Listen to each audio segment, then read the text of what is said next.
Hari ini saya Aan Raihan dan juga Najwa akan membawakan podcast yang bertemakan bukan kesatria tapi pahlawan kemanusiaan untuk memperingati Hari Pahlawan pada tanggal 10 November 2020. Hari ini kita kedatangan bintang tamu spesial yaitu Angga. Untuk Angga, boleh dipersilahkan masuk. Assalamualaikum semuanya, Rehan dan Teh Najwa ya. Boleh duduk? Selamat siang. Selamat siang. Boleh langsung memperkenalkan diri. Boleh, tentu ya. Sebelumnya saya mau ucapkan terima kasih dulu nih ya sama OSIS Madani Bandung nih. Udah bikin acara yang menurut saya sangat baik lah ya, spesial banget buat saya diundang ke acara Omamba ya, OSIS Madani Bandung. Salah satu podcast yang pertama kali ya. Oke. Terima kasih nih, aduh sangat sangat luar biasa ya, sangat luar biasa. Sebelumnya Teh Najwa dan Rehan, saya akan memperkenalkan diri ya. Nama saya Angga Rahayu. Saya asli Bandung. Kebetulan saya adalah seorang perawat di salah satu rumah sakit yang ada di Bandung, di kota Bandung ini. Kemudian saya juga pengajar di salah dua tempat sekolah kesehatan ya. Kemudian basic saya selama ini dominan di rumah sakit. Jadi kalau guru, saya juga seorang guru kebetulan, guru di kesehatan. Itu hanya ngisi waktu ya. Alhamdulillah saya udah di rumah sakit 8 tahun bekerja di medical bedah. Tentunya saya bekerja di kamar bedah. Tentu berurusan dengan pasien-pasien yang kasusnya menurut saya mengerikan ya, gitu. Kemudian latar belakang saya selain profesi, saya juga punya beberapa pendidikan ya. Saya D3 keperawatan dulu, lulusan 2012 di salah satu sekolah tinggi ilmu keperawatan di Bandung. Kemudian tahun 2012 saya lulus, 2014 saya melanjutkan lagi pendidikan di salah satu sekolah tinggi manajemen ya. Saya S1 manajemen dan alhamdulillah sekarang pada saat ini juga saya sedang melanjutkan kuliah S2 di Magister Manajemen Rumah Sakit.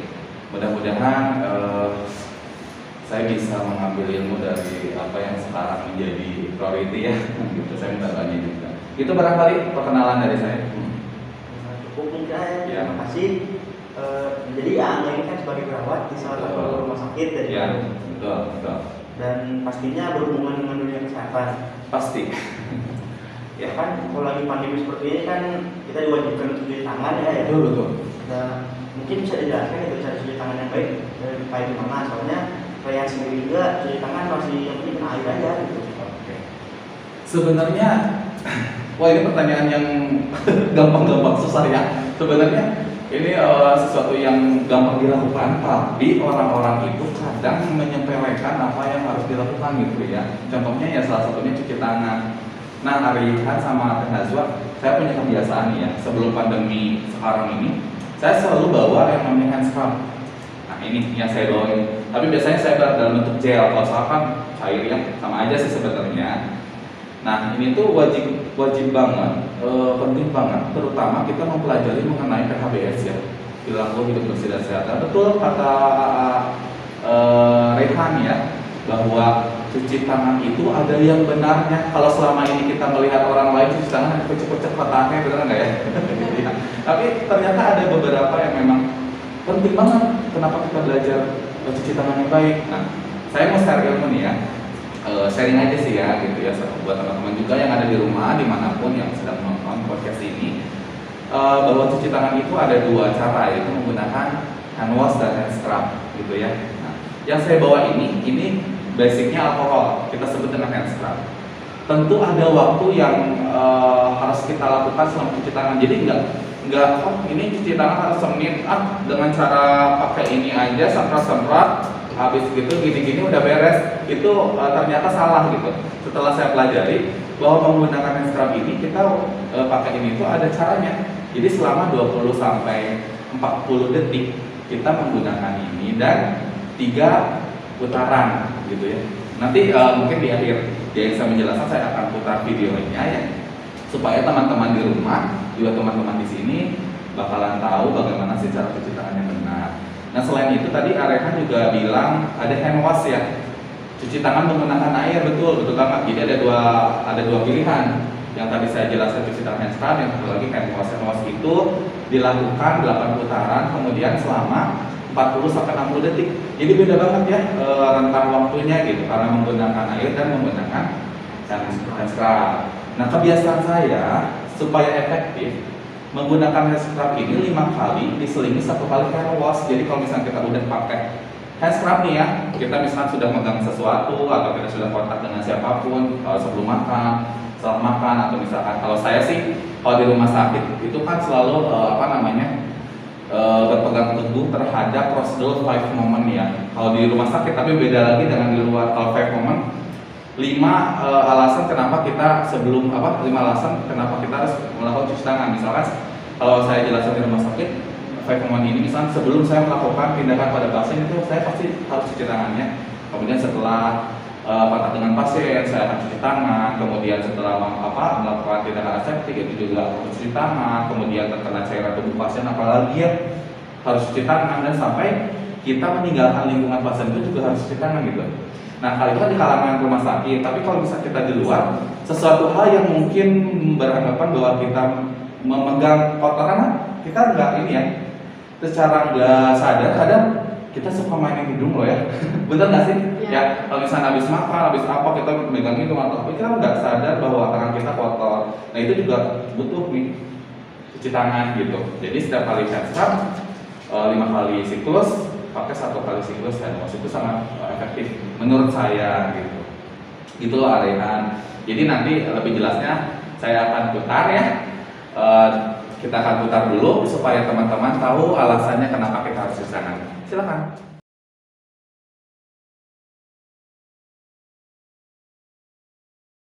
Selamat datang di Rumah Sakit Kelas D Pratama Parenggian. Layanan kami mengutamakan mutu dan keselamatan pasien. Salah satunya dengan melakukan kebersihan tangan. Dengan mencuci tangan, kita dapat menjaga kebersihan tangan dari mikroorganisme secara sementara. Mencuci tangan ada 2 cara. Yang pertama, dengan menggunakan hand sanitizer atau antiseptik 20-30 detik. Yang kedua, dengan menggunakan air mengalir selama 40-60 detik. Untuk tenaga medis, mencuci tangan dilakukan ketika 5 momen. Yang pertama, sebelum kontak dengan pasien. Yang kedua, sebelum melakukan tindakan aseptik. Yang ketiga, setelah kontak dengan cairan tubuh pasien. Yang keempat, setelah kontak dengan pasien. Yang kelima, setelah kontak dengan lingkungan pasien.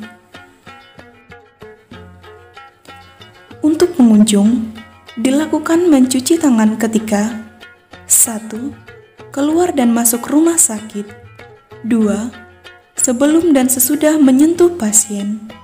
3. Setelah bersentuhan dengan lingkungan sekitar pasien. 4. Setelah dari kamar mandi. 5. Sebelum dan sesudah makan. Mencuci tangan menggunakan hand sanitizer atau antiseptik. Ambil hand sanitizer. Ratakan ke seluruh telapak tangan. Bersihkan kedua punggung tangan secara bergantian. Bersihkan sela-sela jari. Bersihkan dengan gerakan mengunci kedua tangan.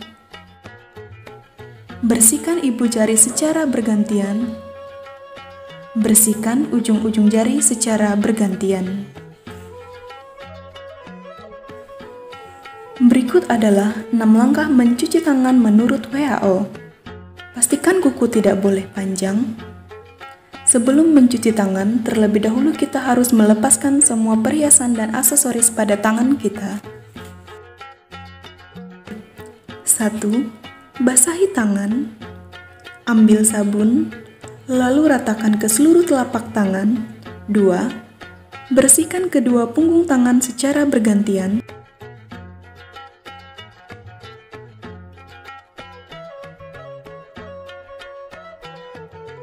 3. Bersihkan sela-sela jari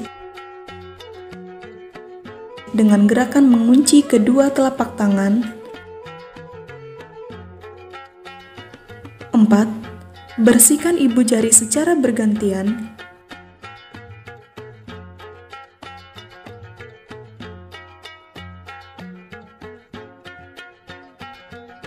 5. Bersihkan ujung jari secara bergantian. 6. Keringkan tangan menggunakan tisu.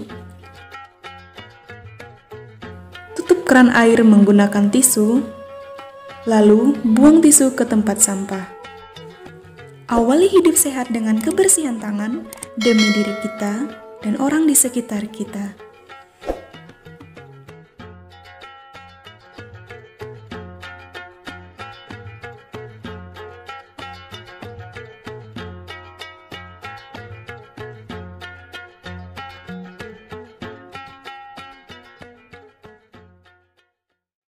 Dari video tadi kita sudah tahu ya bagaimana cara mencuci tangan yang baik dan benar.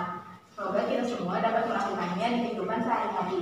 Amin, alhamdulillah ya. Apalagi pada saat pandemi kayak gini ya, cuci tangan ini sangat penting banget ya. Dan ini betul-betul penting banget ya, cuci tangan. Tuh. Pak, kalau nggak salah, ini kan waktu merawat pasien di salah satu rumah sakit pernah terpapar COVID juga ya? Terpapar, alhamdulillah ya, merasakan. Kalau ditanya gini suka kadang gimana ya? Sebenarnya saya tidak menyalahkan pasien ya, karena kita terpapar virus ini tuh bisa di mana aja, ya. Jadi dia terlebih saya juga bukan seorang perawat saja di rumah sakit, saya banyak banget bertemu orang-orang, saya juga guru, saya ngajar juga bukan di beberapa sekolah, jadi ya saya tidak menyalahkan pasien gitu, karena kalau misalnya kita melihat ya, saya di rumah sakit itu betul-betul menggunakan benar-benar APD, tahu lah ya, APD yang baik dan benar bagaimana, apalagi kita di kamar bedah. Kalau di kamar bedah tuh udah jelas APD minimal level 2 itu harus sudah dipakai, terkecuali memang kalau misalnya ada pasien-pasien COVID baru kita pakai APD level 3 yang benar-benar kayak astronot tuh ya. Tapi untuk misalnya saya terpapar dari pasien dari mana, saya merasakan gitu ya, saya tidak tahu gitu dari mana sih saya terpapar gitu, karena memang pada kehidupan pengalaman saya kemarin itu saya itu memang tidak hanya berkomunikasi dengan pasien saja gitu, di luar pun saya berkomunikasi, walaupun saya menggunakan APD ternyata ya memang waktunya harus sakit sakit juga akhirnya gitu kan gitu. Nah, kan pada awal terpapar, apa sih gejala apa yang awalnya dirasakan? Gejala ya, kebetulan memang saya adalah pasien COVID dengan gejala ya. Jadi pertanyaan ini tepat banget ya kalau ditanya gejala. Soalnya kalau biasanya sih kalau kita lihat teori sama kenyataannya kadang suka berbeda ya. Tapi alhamdulillah sih teori itu semua menjelaskan tentang apa yang saya rasakan gitu, dan memang semuanya juga ada di saya gitu.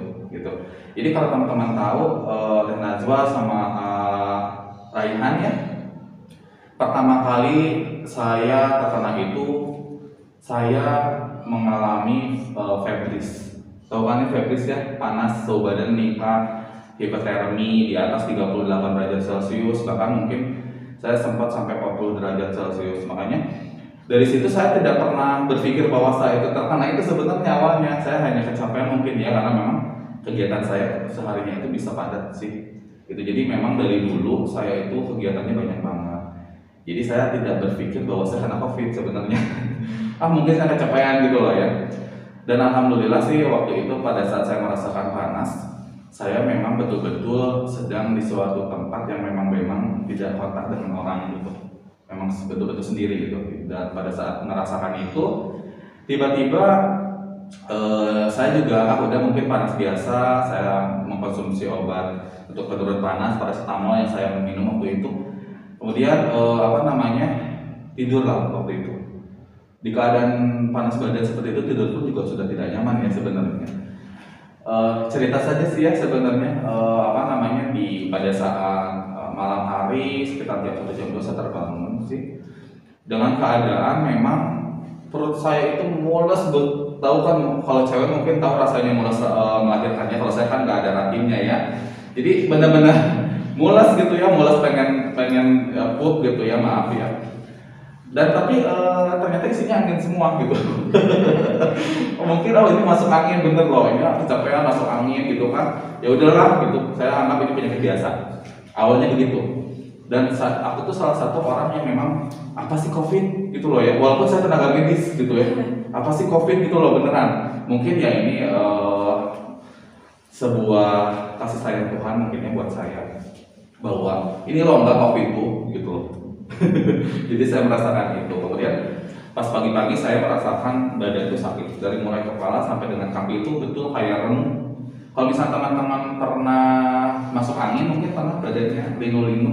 Mungkin kalau yang pernah linu-linu habis apa kerja olahraga ya pernah kan linu-linu sakit badan kayak gitu. Itu pagi-pagi itu ngerasain sekitar jam 5 subuh. Jadi komplit banget, udah panas, diare gitu ya, terus kembung, kentut terus, pelatus terus kalau di istilah medis, terus apa namanya sakit badan, mual, kayak hamil ya, mual gitu ya.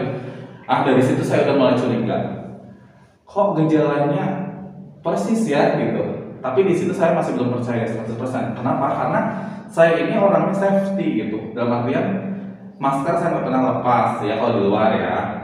Yang minimal protokol kesehatan yang dianjurkan kesehatan, apalagi saya tenaga medis, saya harus menjadi role model dong ya untuk teman-teman masyarakat di luar sana supaya tidak menyepelekan penyakit yang sekarang lagi ada gitu.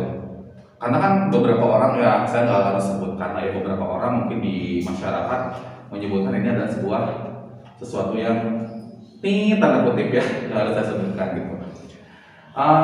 Karena saya merasa bahwa ini adalah gejala yang wah kok ini kayak menuju ke COVID gitu loh ya. Tapi saya memang orangnya bodo amat gitu ya. Tapi di sisi lain saya takut. Masa takut apa coba? Takut mati. Walaupun semua orang bakal mati ya gitu. Tapi betul-betul COVID ini menyerang psikologis. Jadi apa yang harus saya nggak pikirkan? Jadi saya pikirkan, alhasil saya langsung ke rumah sakit. Tapi saya tidak melakukan pemeriksaan di rumah sakit saya yang saya kerja karena memang cukup jauh. Jadi saya ke rumah sakit yang terjangkau yang pada waktu saya ada di situ. Saya datang ke rumah sakit tidak rapi, tapi langsung saya ikut swab. Karena saya takut saya swab, lumayan loh ya harga swab nggak usah saya sebutin. Tapi ya kalau bisa kalau Anda ingin aman kemudian tidak mau swab ya harus ikutin protokol kesehatan. Karena buang-buang duit gitu loh ya. Saya lakukan swab, kemudian hasilnya ada, 3 hari kemudian hasilnya ada, ternyata saya dinyatakan positif. Kaget sih ya, kaget dangdut gitu loh ya. Jadi udah kaget itu, aduh kok bisa gitu loh, kok bisa ya gitu. Ya tentu bisa, mungkin ini teguran dari Tuhan kalau saya tuh mungkin kurang aman mungkin sebelum-sebelumnya. Padahal saya merasa bahwa saya udah safety gitu. Dari situ hasil saya positif, kemudian dengan nilai CT value-nya rendah banget. Jadi di antara yang melakukan swab pada hari itu, CT value-nya itu dia saya paling rendah. Jadi maksudnya CT value ini adalah nilai di mana kalau misalkan semakin rendah nilai CT value menunjukkan bahwa virus ini di badan kita itu beresiko tinggi untuk menularkan ke orang-orang. Jadi semakin nilai CT-nya rendah gitu ya. Jadi kita itu beresiko tinggi banget buat orang-orang di luar sana gitu. Nanti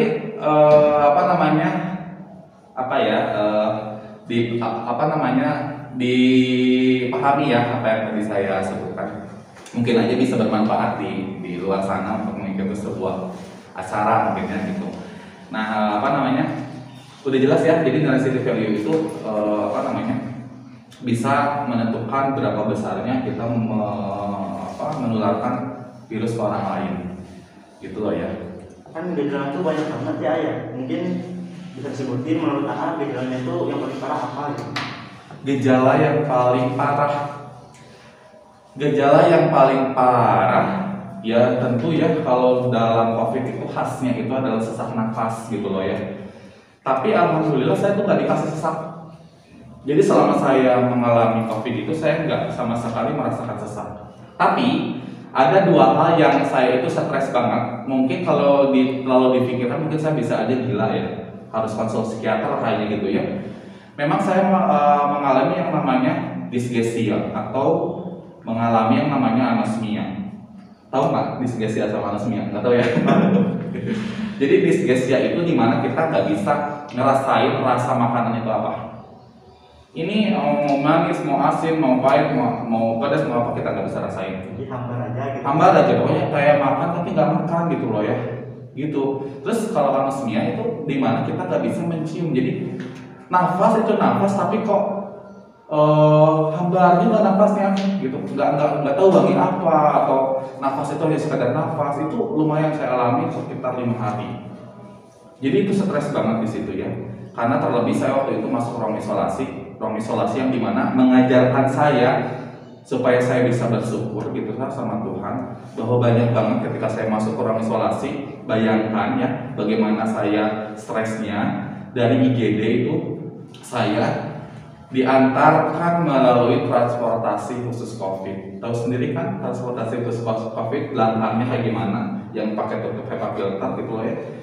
Aduh kok begini ya rasanya gitu ya. Udah mah ada petugas yang di sana itu banyak bawa semprotan, kemudian ada yang bawa walkie-talkie untuk mengamankan area yang akan saya lewati. Jadi betul-betul harus steril dari orang-orang supaya saya bisa lewat dan tidak menularkan gitu ya.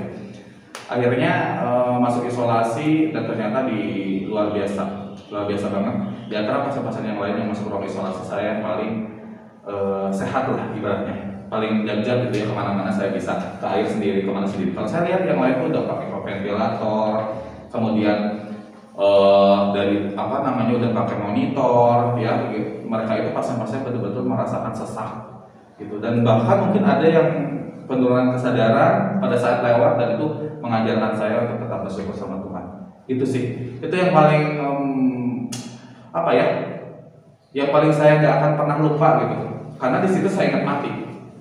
Apa mungkin nanti saya seperti itu dan akhirnya nanti bakal mati gitu kan? Walaupun memang semua orang bakal mati, tapi yang saya pikirkan selama itu mati dan mati. Tidak ada motivasi yang bisa bangkit dari saya supaya saya cepat sembuh. Awal-awal tuh nggak ada. Semua rekan-rekan saya menangis di situ ketika saya masuk ruang isolasi. Jadi rekan-rekan saya perawat semua yang ada di ruang isolasi, khususnya mereka itu nggak tega lihat saya gitu. Kok ada yang atas di rumah sakit kita yang kena gitu loh. Gitu. Jadi ya itu memang nggak bisa, untuk saat ini tuh nggak bisa nggak bisa dihindari ya. Memang adanya seperti itu. Gitu. Nah kan tadi AA itu katanya tes swab ya. Nah setelah tes swab dan dinyatakan positif itu, apa penanganan pertama yang dapatkan? Betul, oke. Saya jelasin dulu nih. Aku tuh tes swab itu 4 kali. Ya, jadi hidung saya tuh dicolok-colok tuh udah berapa kali ya? 4 kali. Udah nggak perawan hidung saya sama mulut saya. Gitu. Jadi waktu pertama saya di swab gitu ya, terus saya dinyatakan positif, saya nunggu hasil tuh 3 hari ya. Kemudian dari situ saya pindah ke IGD yang rumah sakit saya kerja. Saya juga menjelaskan kepada dokter bahwa hasilnya positif. Kemudian saya ingin diisolasi, entahlah bagaimana di situ. Kemudian prosedurnya dilakukan. Setelah saya masuk ruangan, saya di swab lagi.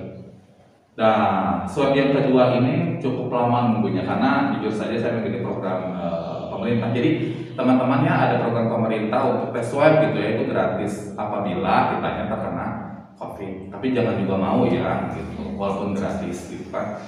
Saya menunggu 2 minggu. Jadi selama saya perawatan di situ, saya sendiri sih penanganan yang pertama, karena saya tidak sesak, jadi saya tidak menggunakan nasal kanul gitu ya. Jadi saya merasa bahwa saya seperti pasien biasa aja. Jadi kayak pasien biasa tapi dispesialkan. Maksudnya apa? Pasien biasa tapi saya tidak digabung dengan orang lain. Kemudian betul-betul tempatnya itu sendiri gitu. Kemudian kalau diinfus penanganan yang lain ya paling saya diberikan anti penurun panas khusus untuk obat penurun panas, karena memang panas saya itu kurang lebih 1 minggu 1 minggu saya panas. Jadi nggak turun-turun. Jadi gejalanya ini saya tuh waktu di ruangan itu sama seperti tipoid gitu loh. Jadi si gejalanya panas itu muncul pada saat mau terbenam matahari gitu loh. Jadi kayak tipes kan ya sebenarnya gitu. Jadi ini gejala yang mungkin biasa kalau menurut saya pribadi. Kalau menurut orang awam mungkin ya ini luar biasa gitu ya. Jadi saya hanya mendapatkan obat-obatan ya antivirus, kemudian antibiotik, anti panas ya, penurunan panas, kemudian obat mual saya dapat ya. Saya yang paling bersyukur saya tidak dapat obat-obatan untuk sesak sih. Kalau batuk sama flu ada. Batuk flu ada, tapi nggak lama, hanya 4 hari. Flu sama batuknya itu 4 hari. Walaupun memang batuknya itu kadang tiba-tiba ada sesekali gitu ya. Tapi kalau aturan parahnya batuk sama flu-nya itu 4 harian dari pas saya masuk isolasi sih. Obat-obatan ada yang spesial sih, ada yang istimewa. Kecuali mungkin pasien-pasien COVID yang kena sesak. Tapi yang saya lihat orang-orang yang memang COVID-nya itu parah itu ketika didukung dengan penyakit penyerta. Maksudnya apa sih penyakit penyerta itu? Jadi sebelumnya dia udah punya penyakit berat, kemudian terkena COVID, nah itu faktor pendukung untuk lebih parah lagi gitu loh maksudnya. Alhamdulillah saya bukan seorang perokok, jadi ketika saya di ronsen 1 kali sama dokter SPPD ternyata bersih, tapi kok nilai CT-nya rendah banget gitu loh ya. Terus si paru-parunya bersih, kemudian karena kurang yakin dokternya akhirnya saya ronsen diulang, tapi hasilnya sama, bersih. Jadi alhamdulillah sih, mungkin karena saya nggak sesak karena ya si paru-parunya bersih. Juga mau nanya nih, kan di Indonesia itu kan masih banyak ya tim-tim medis yang kena COVID juga nih.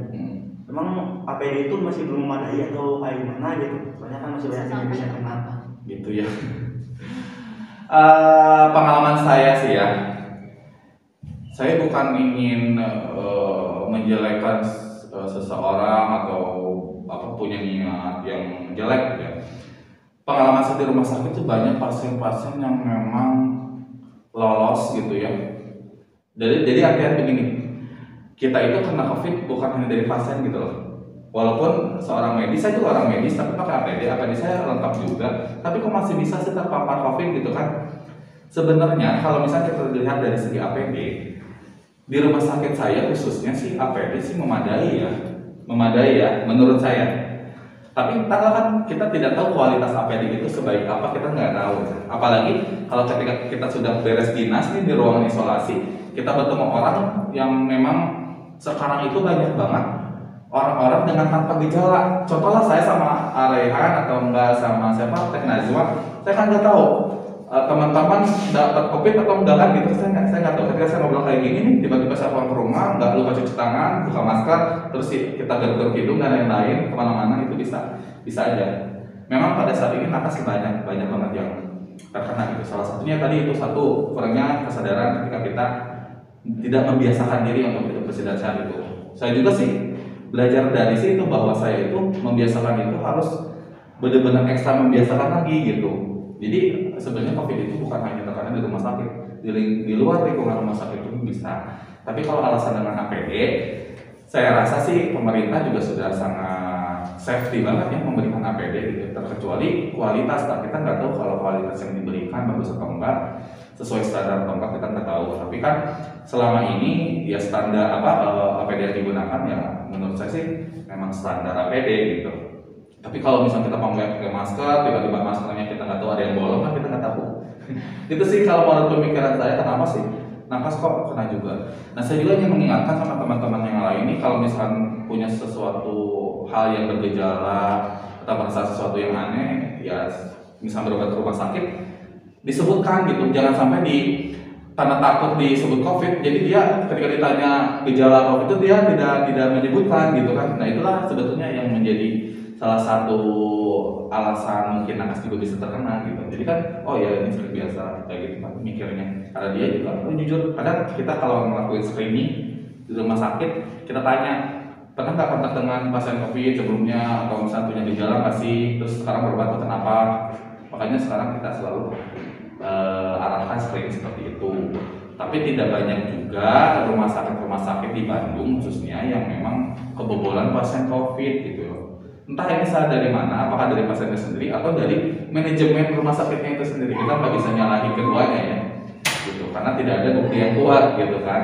Gitu. Itu mungkin sih kalau masalah APD mah, menurut saya masih sudah standar-standar aja. Nah kan kemarin ya lagi marak-maraknya demo Omnibus Law.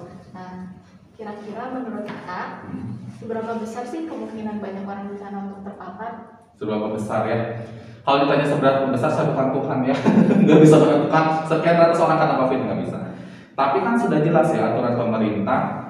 Jangankan aturan pemerintah gitu ya, kita ajak terkadang sesama teman kalau kita baca artikel, kita juga harus jaga jarak nih ya. Jika kita jaga jarak kayak gini kan juga harus. Ini kan ketika demo bayangkan, jaga jarak nggak sih? Pakai masker nggak sih? Minimal face shield. Sekarang teman maaf ya, saya pakai face shield, kayak pakai masker karena memang saya udah ketakutan sebetulnya. Kalau pakai face shield, misalkan pada saat demo juga itu tidak mengurangi frekuensi dari orang karena COVID ya, gitu ya. Jadi ya menurut saya kalau berapa besar ya pastilah ada aja yang kena. Tapi kalau misalkan sekian ratus, aku nggak tahu, nggak bisa jelasin sekian orang yang dapat. Tapi ya ketika tidak melakukan protokol kesehatan, ya udah jelas lah ya. Mungkin teman-teman juga dalam jumlah yang banyak melakukan demo. Mungkin teman-teman bakal bayangin seberapa banyak orang yang kena COVID gitu loh, ya kan? Gitu. Nah, tanggapan AA juga nih kan masih banyak orang yang nggak percaya COVID itu ada gitu. Nah, tanggapan AA pribadi itu gimana gitu? Soalnya kan orang-orang nggak percaya COVID ada gitu. Saya sih melihat orang-orang yang tidak percaya itu karena mereka itu yang tidak atau belum merasakan gitu ya. Kalau yang udah merasakan seperti saya juga, kan tadi saya udah jelasin ya di awal. Mungkin tadi dengar nggak sih kayak saya ngomong, saya itu termasuk orang yang apa sih COVID gitu loh ya. Ternyata ya setelah saya salah gitu sebagai orang medis yang tidak percaya ini, bukan tidak percaya, saya percaya, tapi mungkin saya terlalu teledor gitu ya, terlalu bahwa menganggap ini biasa. Nah gitu. Jadi ya menurut saya orang-orang yang nggak percaya COVID ya orang-orang yang tidak pernah merasakan atau belum merasakan COVID, itu aja sih. Jadi mungkin lebih ke hal-hal yang lain mungkin ya. Saya nggak bisa jelasin ke hal yang apa karena setiap orang berbeda tanggapannya. Tapi yang saya baca dari orang-orang, mereka karena di Indonesia atau sendiri sesuatu penyakit yang datang ke Indonesia itu dianggap hal biasa kalau sama orang Indonesia ya. Jadi makanya tidak pernah mereka memikirkan bahwa penyakit ini bisa berbahaya atau enggak, gitu sih.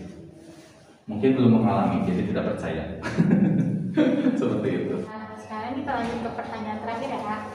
Menurut Kakak bagaimana sih tanggapan Kakak mengenai kehadiran vaksin di Indonesia? Vaksin di Indonesia ya tanggapannya ya. Ya menurut saya sih tanggapannya kalau misalnya ada vaksin nih khusus untuk pandemi ini, alhamdulillah ya sangat berguna gitu, sangat bermanfaat karena memang salah satu pendukung kita supaya antibodi bagus, lebih safety ya dengan vaksin itu. Cuma untuk kapan-kapannya, mungkin kalau saya menanggapi dari pemerintah kapan-kapannya saya juga tidak tahu karena kalau urusan vaksin mah udah jelas bukan urusan saya ya. Ada yang lebih ada yang mengaturnya lagi gitu kan. Tapi ya kita mah berharap dari tim medis, kemudian dari masyarakat yang memang mengerti, kemudian apalagi yang sudah terkena ya kita pasti akan berharap tentang kehadiran vaksin khusus COVID ya di Indonesia. Terlebih memang wacana ini juga beritanya sudah ada semenjak bulan-bulan lalu ya, walaupun kita tidak tahu kapan kehadirannya. Jadi kita sangat berharap ada. Bahkan saya sampai baca berita ya di beberapa baca berita di beberapa sumber gitu, termasuk sumber terpercaya di internet pun. Contohnya koran yang selalu saya baca di Bandung gitu ya. Emang bakalan ada sih, tapi bulannya memang ada di situ. Tapi saya tidak akan mau berbicara mengenai bulannya karena kita tidak tahu ya betul atau enggak gitu kan.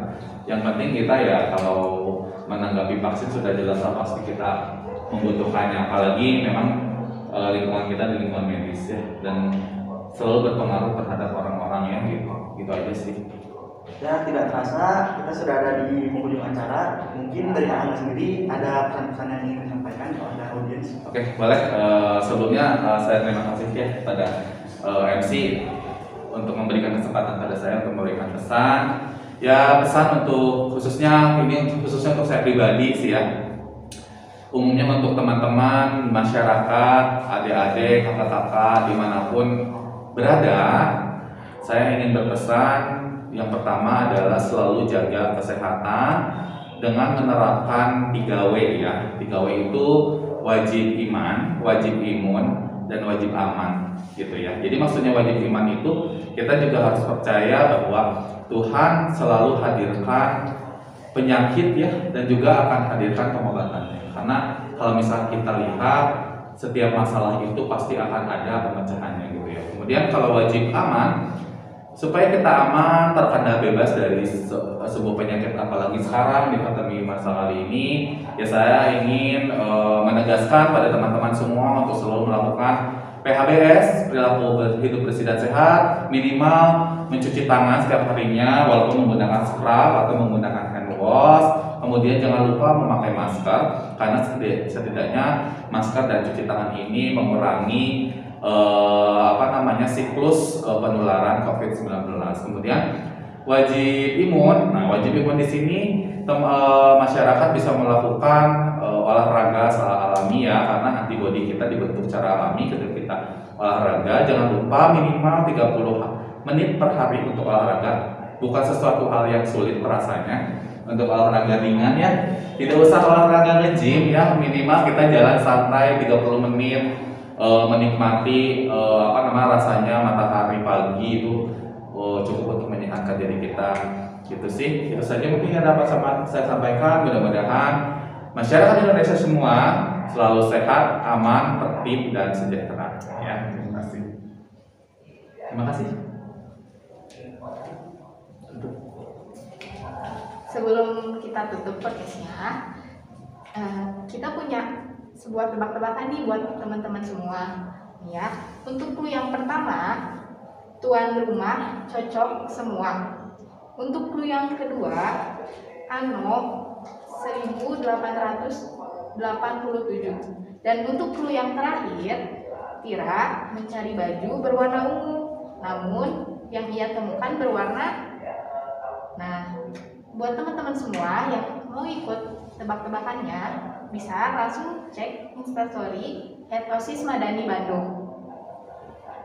Saya Rehan dan juga Nazwa sebagai MC pada podcast kali ini mengucapkan terima kasih dan juga maaf jika ada kata-kata yang salah. Assalamualaikum warahmatullahi wabarakatuh.